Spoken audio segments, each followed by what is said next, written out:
Il y avait autrefois un vieux sage respecté dans son village pour sa sagesse et sa grande connaissance de la vie.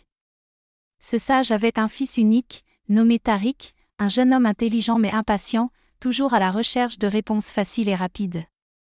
Un jour, Tariq, frustré par les obstacles qu'il rencontrait dans la vie, se tourna vers son père et dit : « Père, tu es connu pour ta grande sagesse.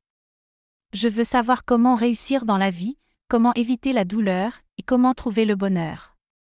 Enseigne-moi, je t'en prie. » Le sage regarda son fils avec bienveillance et lui dit : « Je ne te donnerai pas directement les réponses, mais je te raconterai 3 histoires. Elles contiennent les conseils que tu cherches. » Première histoire, il était une fois un jeune arbre qui grandissait dans une forêt. Ce jeune arbre voulait devenir grand et fort rapidement, alors il forçait ses racines à s'étendre rapidement sans prendre le temps de bien s'ancrer. Un jour, une tempête frappa la forêt, et l'arbre fut déraciné et emporté par le vent. Les autres arbres, plus anciens et patients, avaient pris le temps de bien s'enraciner. Ils restèrent debout, même face à la tempête.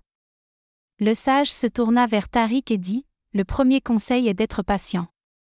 Les grandes réussites demandent du temps et des fondations solides. » Deuxième histoire, il y avait une rivière qui coulait paisiblement à travers une vallée.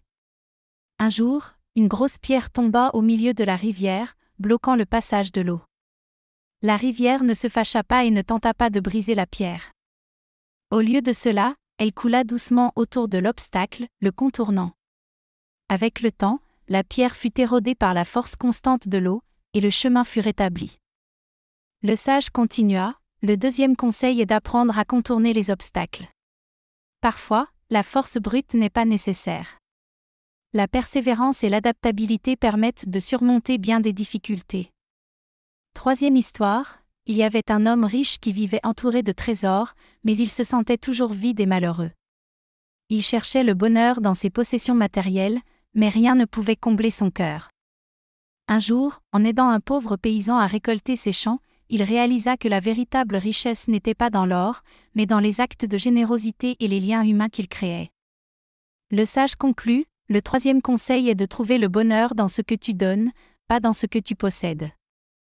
Le bonheur ne vient pas de l'accumulation, mais des relations et des gestes de bonté. Tariq resta silencieux pendant un long moment, réfléchissant aux histoires de son père. Il comprit alors que les réponses qu'il cherchait n'étaient pas immédiates, mais qu'elles se révéleraient à lui au fil du temps, avec la patience, la persévérance, et en vivant une vie de compassion.